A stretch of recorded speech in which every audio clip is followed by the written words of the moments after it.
Bismillahirrahmanirrahim. Alhamdulillahirabbil alamin wassalatu wassalamu ala asyrafil anbiya wal mursalin wa ala alihi wa sahbihi ajma'in. Assalamualaikum warahmatullahi wabarakatuh. Apa khabar semua pada hari ini? Sehat-sehat ke semua? Apa? Sehat. Ada yang tak sehat? Okey, yang tak sihat tu Meh nak beritahu siap. Pi ambil ubat, makan ubat. Okey. Makan ubat sebagai ikhtiar untuk kita sihat. Kemudian banyak minum air masak. Okey, musim-musim Covid, musim-musim panas ni banyak minum air masak. Okey, untuk kekalkan suhu badan kita, kandungan air dalam badan kita supaya kita ni tak mudah jatuh sakit. Okey. So, apa yang kita dapat hari ni? Okey, hari ni adalah kita nak bincang topik di bawah kursus MPU 3052 yang mana tajuknya Tamadun Islam dan Tamadun Asia. Jadi topik apa yang kita nak bincang ni? Kita nak bincang tentang Tamadun Melayu. Bercakap tentang Tamadun Melayu, kita ni orang apa? Orang Melayu kan? Tapi kalau tanya dekat kita lah, apa sejarah tamadun kita? Apa pencapaian tamadun kita dah capai? Macam mana proses perkembangan tamadun Melayu kita? Betul tak? Kalau kita tanya pada diri kita sekarang, cuba tanya kat diri masing-masing sekarang, boleh jawab tak soalan tu? Kemungkinan boleh jawab, tapi nanti kita tengok sama ke tak dengan fakta dalam tamadun Melayu ni. Okey? Jadi, tanpa buang masa, saya mempersilakan pembentang yang pertama, sahabat saya Nurul Afifah Maisarah binti Mak Saleh, yang akan membicarakan tentang subtopik konsep perkembangan tamadun Melayu dan juga pengaruh kehidupan masyarakat Melayu. Jadi, dipersilakan. Okey, Assalamualaikum warahmatullahi wabarakatuh. Okey, terima kasih kepada saudara kita Muhammad Ilham bin Khairul Anwar. Okey, kita pergi kepada tajuk pertama dalam pembentangan ini, iaitu konsep perkembangan tamadun Melayu. Okey, sebagaimana yang kita ketahui tentang maksud tamadun itu tersendiri daripada pandangan tokoh barat juga tokoh Islam, dapat kita lihat bahawa maksud tamadun berdasarkan pandangan tokoh Islam itu adalah yang paling terbaik kerana ia telah merangkumi kedua-dua aspek kehidupan di dunia juga di akhirat. Okey, jadi untuk konsep perkembangan tamadun Melayu ni, dia telah mengambil kira tentang maksud tamadun dalam Islam itu tersendiri, iaitu masyarakat yang bertamadun ialah masyarakat yang berpaksikan akidah yang mantap, juga mempunyai keluhuran undang-undang Islam, serta masyarakatnya berusaha untuk memberi kemakmuran yang diredai oleh Allah dalam kalangan sesama sendiri. Juga masyarakatnya mempunyai akhlak yang tinggi dan terbaik.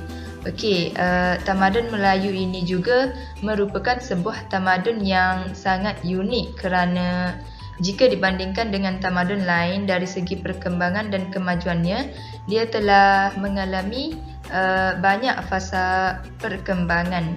Okey, perkembangan pertama adalah sebelum kedatangan agama Islam. Seterusnya, fasa kedua adalah selepas menerima pengaruh agama Hindu dan Buddha. Dan yang terakhir adalah selepas kedatangan agama Islam. Okey, seterusnya kita pergi kepada tajuk pengaruh kehidupan masyarakat Melayu. Pertama sekali, kehidupan masyarakat Melayu ni banyak dipengaruhi oleh kebudayaan yang dinamakan sebagai adat kepercayaan berdasarkan kepada pandangan semesta tradisional orang Melayu tersebut. Kebudayaan sesebuah masyarakat ni berbeza antara satu sama lain disebabkan oleh faktor latar belakang fasa perkembangan sesuatu masyarakat tersebut yang tersendiri. Okey, seterusnya, pandangan semesta Melayu ini adalah berpusat kepada manusia yang mana ia mempunyai tanggapan terhadap alam, iaitu alam nyata dan alam gaib dalam kehidupan mereka. Okey, alam nyata ni merupakan sesuatu perkara yang zahir yang dapat dilihat dengan mata kasar. Juga alam gaib ni pula merupakan sesuatu yang berkaitan dengan spiritual, berkaitan dengan roh. Sebagaimana dalam masyarakat tradisional Melayu, mereka percaya tentang kewujudan roh nenek moyang yang terdahulu, dan disebabkan oleh itu berlakulah upacara pemujaan roh yang dilakukan oleh bomoh atau pawang. Okey. Dalam upacara tersebut akan berlaku seperti jampi, sihir, penyembelihan dan sebagainya lagi yang berkaitan, yang cukup terkenal dalam masyarakat Melayu itu tersendiri. Okey, dan akhir sekali, kepercayaan ini telah membawa kepada lahirnya adat dan kebudayaan dalam kehidupan masyarakat Melayu. Sebagaimana yang kita ketahui dan kita dapat lihat, banyak adat dan kepercayaan yang masih lagi juga diamalkan dalam masyarakat Melayu sekarang. Okey, jadi kita pergi kepada pembentang yang seterusnya. Okey. So, tadi semua dah dengar dah kan? Tentang apa? Konsep perkembangan tamadun Melayu dan juga pengaruh kehidupan masyarakat Melayu. Okey? Jadi, jom kita recap sikit. Okey, recap sikit je. Apa yang kita dapat pelajari daripada konsep perkembangan tamadun Melayu? Yes? Pandai. So kita dapat kenal pasti, kita dapat tahu bahawa adanya fasa-fasa perkembangan tamadun Melayu. Jadi apa fasa-fasa tu? Ada berapa fasa? Siapa boleh bagi tahu? Apa? 5? Hush. Apa mana ni? Mana ada 5? Ada 3 saja. Okey, ada 3 je. Yang pertama adalah sebelum kedatangan Islam. Okey. Yang kedua adalah selepas penerimaan agama Hindu Buddha, dan yang seterusnya selepas kedatangan Islam. Okey. Okey dah tu. Dah faham dah. Ada fasa-fasa perkembangan. Okey. Seterusnya, slide yang kedua, topik yang kedua kita tengok tadi adalah berkaitan dengan pengaruh kehidupan masyarakat Melayu. Jadi pengaruh kehidupan masyarakat Melayu ni macam mana? Macam mana? Dah kenal pasti dah tadi. Kehidupan masyarakat Melayu dipengaruhi oleh kebudayaan, iaitu apa? Adat kepercayaan masing-masing. Dan itu sangat berkait rapat dengan topik yang kita akan bincang selepas ini. Nampak ni, topik ni kita nak bincang ni. Okay, so jom kita bincang. Jadi topik seterusnya adalah pandangan semesta masyarakat Melayu. Jadi sebelum kita teruskan dengan pandangan semesta ni, apa pandangan semesta ni? Siapa boleh beritahu? Pandangan semesta ni apa? Pandai pun. Pandangan semesta ni kita rujuk pada 2 pandangan, okey? Yang pertama, secara umum. Secara umum, pandangan semesta ni adalah satu tanggapan ataupun satu pandangan terhadap alam semesta secara keseluruhannya. Alam semesta secara keseluruhannya. Okey. Berdasarkan apa? Berdasarkan satu sudut pandangan yang dilihat pada satu sudut pandangan yang dipengaruhi oleh sistem nilai yang tertentu. Okey. So dari segi umum, secara khususnya dalam sudut Islam, perspektif Islam adalah dikatakan oleh Syed Naqib Al-Attas, mengatakan bahawa pandangan semesta pada perspektif Islam adalah membawa kepada aspek dunia dan akhirat. Maksudnya apa? Maksudnya tanggapan dunia adalah sebagai tempat bekalan, tempat persediaan bekal untuk menghadapi akhirat. Dan tanggapan akhirat ni pula macam mana? Adalah akhirat ni merupakan alam hakiki, alam hakikat dan alam realiti, dan selama-lama-lamanya kita akan hidup di alam akhirat. Jadi apa perkaitannya? Perkaitannya adalah bila kita beranggapan bahawa dunia ni adalah tempat untuk kita mengumpul hasil, mengumpul persediaan dan bekalan kepada akhirat, kita akan lebih mendekatkan diri kita kepada Allah Rabbul Jalil. Okey. So kita dah tahu dah pandangan semesta ni apa. Jadi jom kita tengok ada berapa pandangan semesta ni. So ada 3. Berdasarkan kepada fasa-fasa tadi, jadi setiap fasa tu ada pandangan semestanya masing-masing. Okey. Jadi sebelum datangnya Islam, kita tengok tadi berdasarkan adat kepercayaan. Jadi inilah dia berlakunya bertunjangkan kepercayaan animisme dan juga dainisme. Disebabkan apa? Sebabkan adanya kebudayaan dipengaruhi oleh kebudayaan seperti adat kepercayaan masing-masing. Okey, itu satu. Yang kedua, selepas penerimaan pengaruh agama Hindu-Buddha, okey, bila agama Hindu-Buddha ni masuk, dia telah menjadikan amalan penyembahan ataupun upacara keagamaan itu lebih tersusun. Contohnya apa? Contoh yang animisme tadi tu, masyarakat dulu just pergi dekat batu sembah-sembah macam tu je. Tapi bila masuknya agama Hindu-Buddha ni, dia ajar macam mana tak tertib nak susun. Contoh, susun bunga, susun pokok pisang dan sebagainya. Nampak lebih teratur. Okey.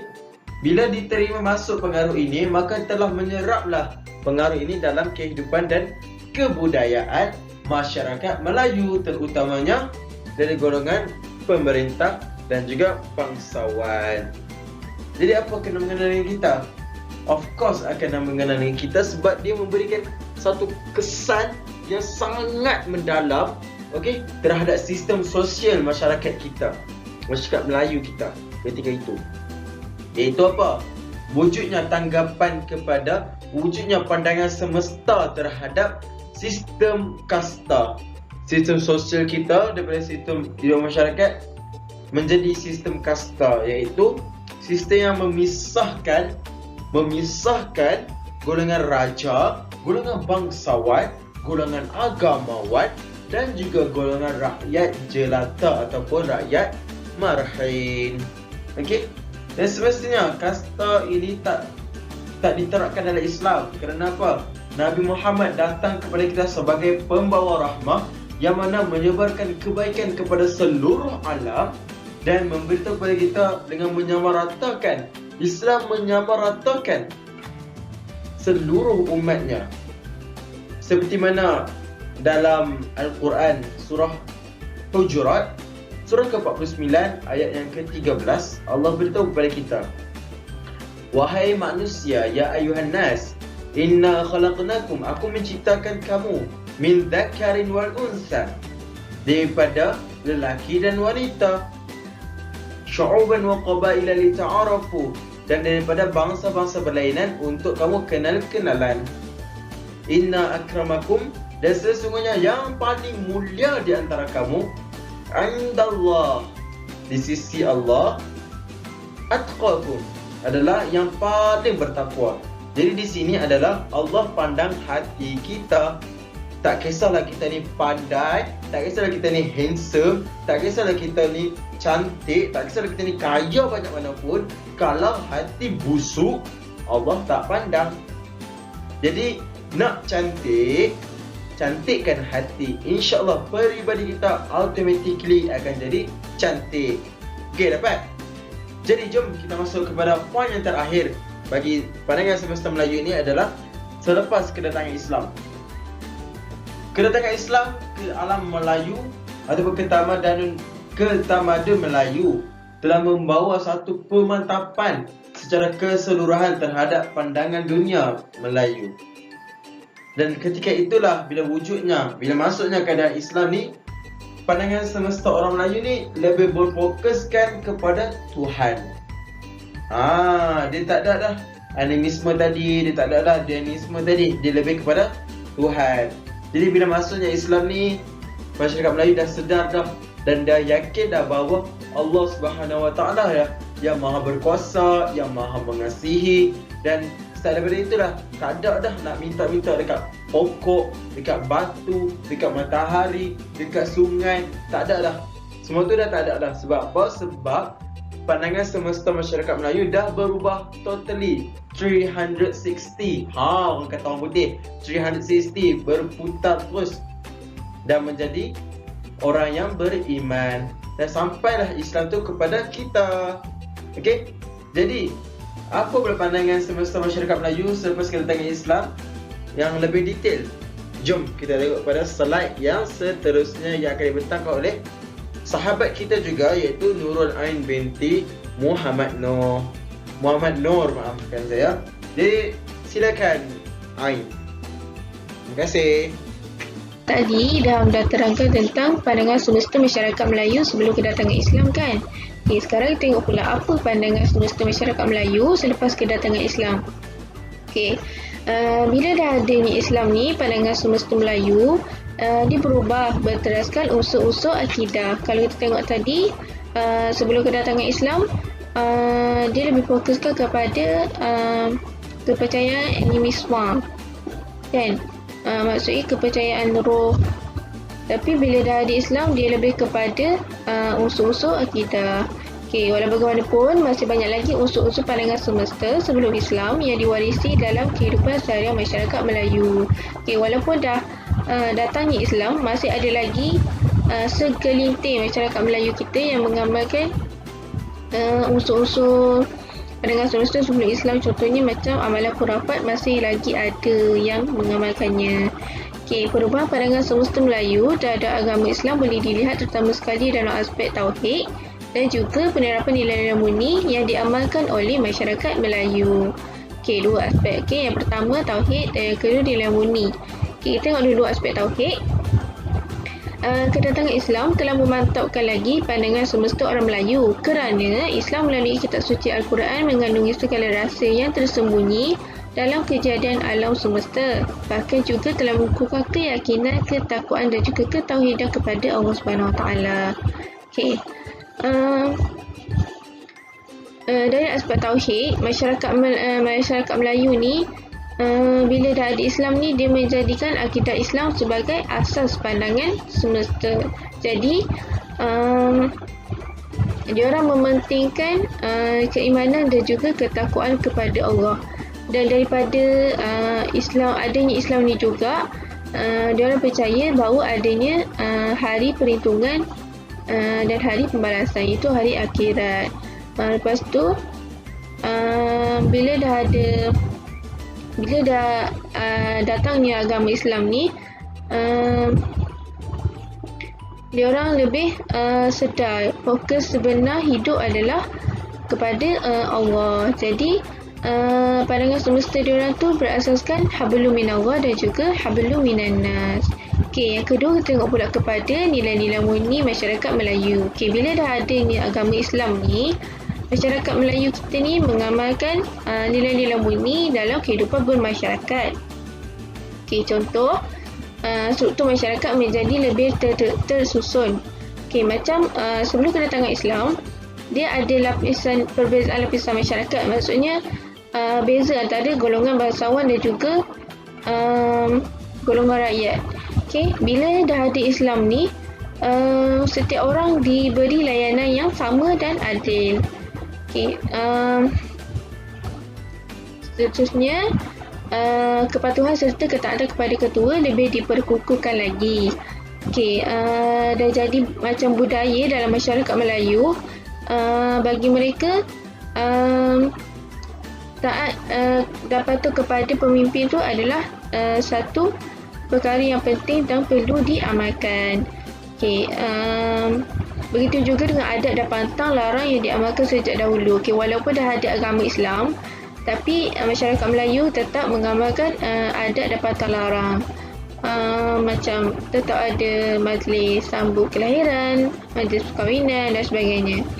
Okey, lepas tu selain daripada contoh-contoh tu, masyarakat Melayu ni ada juga mengamalkan nilai-nilai murni yang lain. Contohnya memuliakan orang tua, saling menghormati, mengamalkan sikap bertimbang rasa, dan sebagainya. Maksudnya sepanjang kehidupan masyarakat ni, masyarakat Melayu sangat mementingkan nilai-nilai murni. Seterusnya kita masuk kepada topik pencapaian tamadun Melayu. Topik pencapaian tamadun Melayu, kita ada 4 bidang, iaitu yang pertama bidang persuratan, yang kedua bidang kesenian, yang ketiga bidang sains teknologi, dan yang keempat adalah bidang pendidikan. Jadi kita masuk kepada bidang persuratan. Suatu ketika dahulu, bahasa Melayu dijadikan sebagai bahasa lingua franca bagi wilayah kepulauan Melayu dan digunakan oleh golongan peniaga serta pengembara asing dari China, Eropah dan juga India. Jadi di sini kita dah fahamlah sebab sudah tentu pengembara asing dan juga pedagang-pedagang dari negara luar akan menggunakan bahasa Melayu sebab diorang nak menjalankan aktiviti perdagangan dan juga jual beli. Penggunaannya dalam bidang penulisan bermula dengan skrip Sanskrit, Pahlawi, seterusnya bertukar kepada penulisan dalam skrip Arab dan akhirnya kepada penulisan dalam skrip Roman-Romi yang kita gunakan pada waktu sekarang ni.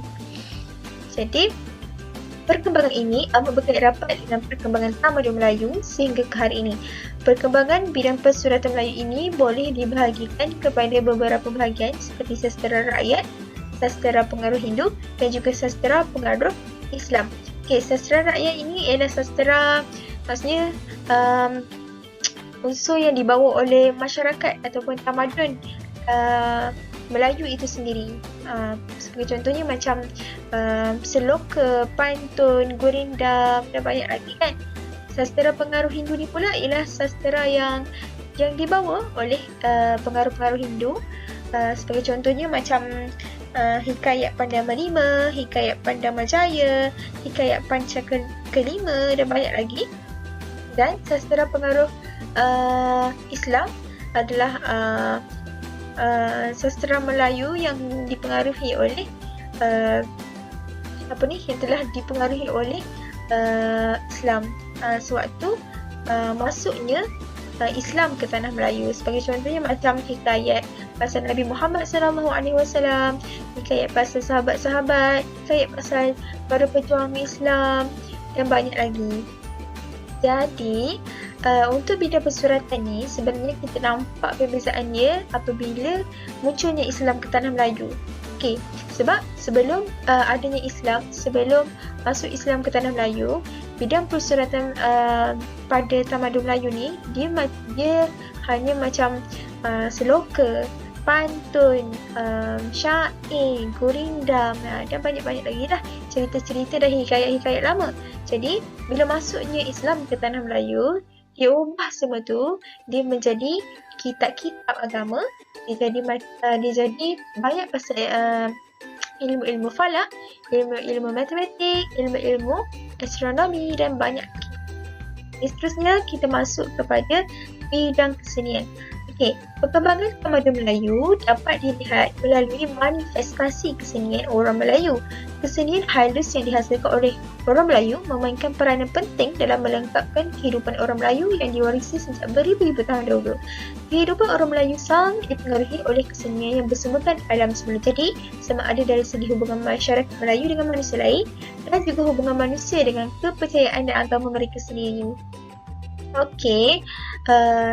Kita tahu yang masyarakat Melayu ni sangat mementingkan kesenian dalam tamadun mereka sebab banyak sebenarnya seni-seni yang dibawa oleh masyarakat Melayu. Sebagai contohnya seni tari. Kita ada seni tari yang dibawa oleh tamadun Melayu, masyarakat Melayu. Sebagai contohnya seni tari ni zapin. Dan banyak lagi jenis tari yang saya tak ingat. Seterusnya kita ada seni muzik.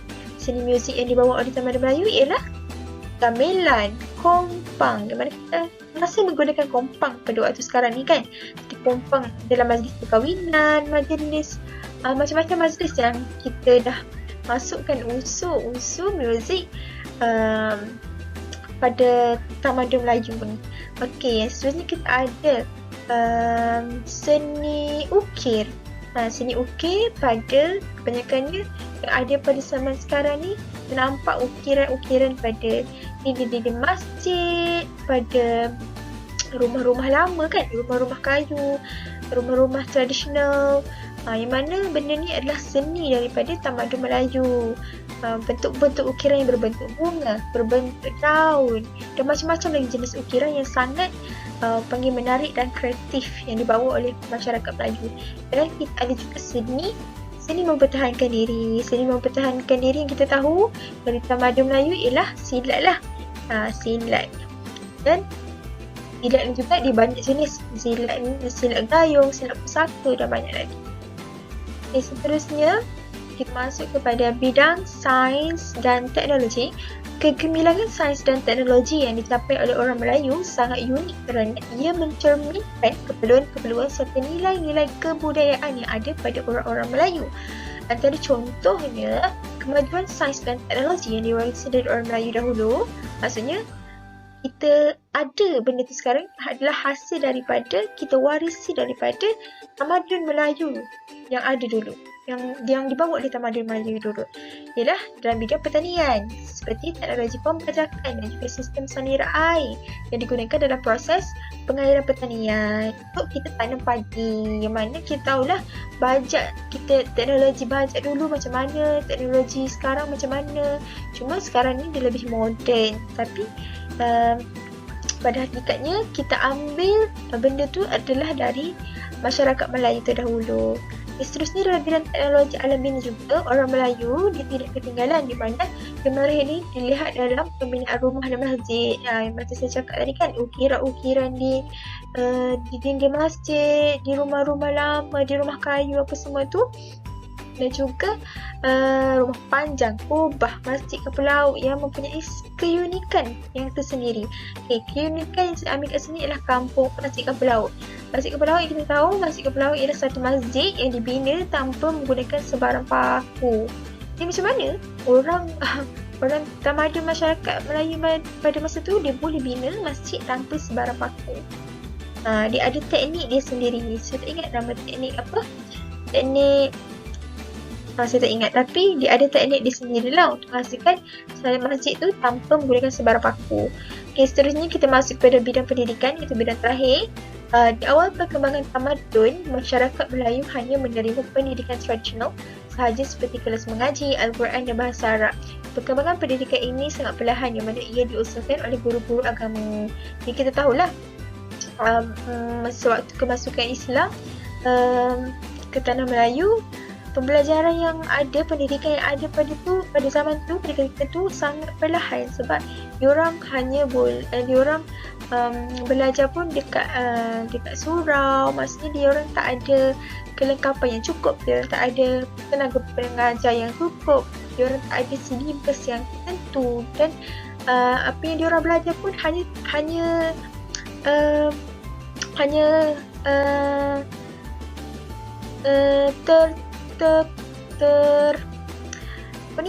terarah kepada tu je, kepada Al-Quran, kepada bahasa Arab je. Tak ada ilmu-ilmu lain yang diorang belajar. Untuk selepas masuknya sekitar abad yang ke-19, bila kita telah masuk British ke tanah Melayu, telah dijajah apa semua. Jadi pada abad tu, maka sekolah Melayu pun mula dibuka. Sekolah Melayu pertama yang dibuka pada tahun 1821 ialah Sekolah Melayu Gelugur. Ciri-ciri utama Sekolah Melayu ini ialah pelajaran Melayu disediakan selama 4 tahun. Mutu pelajaran terhad dan rendah tahapnya menyediakan para pelajar menguasai 3M, iaitu membaca, menulis dan mengira. Di mana kita tahulah membaca, menulis, mengira merupakan aspek dan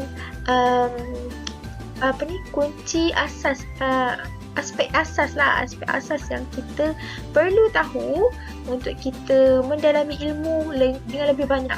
Kalau kita tak reti membaca, macam mana kita nak tahu ilmu lain? Kalau contoh masyarakat Melayu ni, dia hanya tahu membaca bahasa Melayu saja, dia tak pandai bahasa Inggeris. So macam mana dia nak lebih maju dan terbuka kepada ilmu-ilmu lain? So sebagai kesimpulannya, 3M, penguasaan terhadap 3M, membaca, menulis, mengira adalah aspek asas yang perlu untuk masyarakat Melayu pada ketika itu terus berkembang. So, setakat itu saja. Alhamdulillah. Jadi kita semua dah tahu dah belajar dah tentang tamadun Melayu. Kita pun dah kenal dah macam mana kita punya tamadun. Kita punya tamadun ni mula dia macam mana, apa perkembangan dia, apa pencapaian dia. Kita dah kenal dah semua tu, kita dah tahu dah semua tu.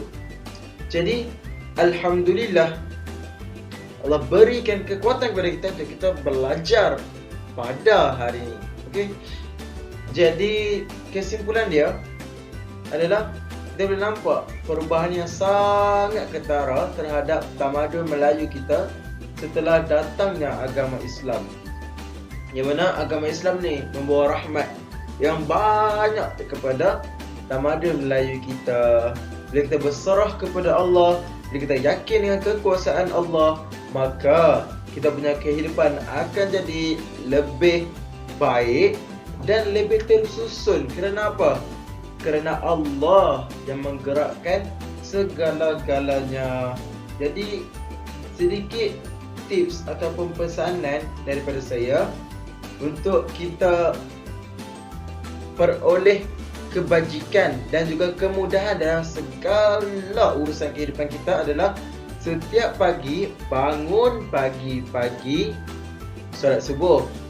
Selepas solat subuh kita baca surah Al-Ghafir, surah yang ke-40, ayat yang ke-44 yang berbunyi wa ufawwidhu amri ila Allah innallaha basirun bil ibad. Maksudnya apa? Maksudnya aku serahkan segala urusan aku sebulat-bulatnya kepada Allah Subhanahu wa taala. Sesungguhnya Allah Maha melihat ke atas hamba-hambanya.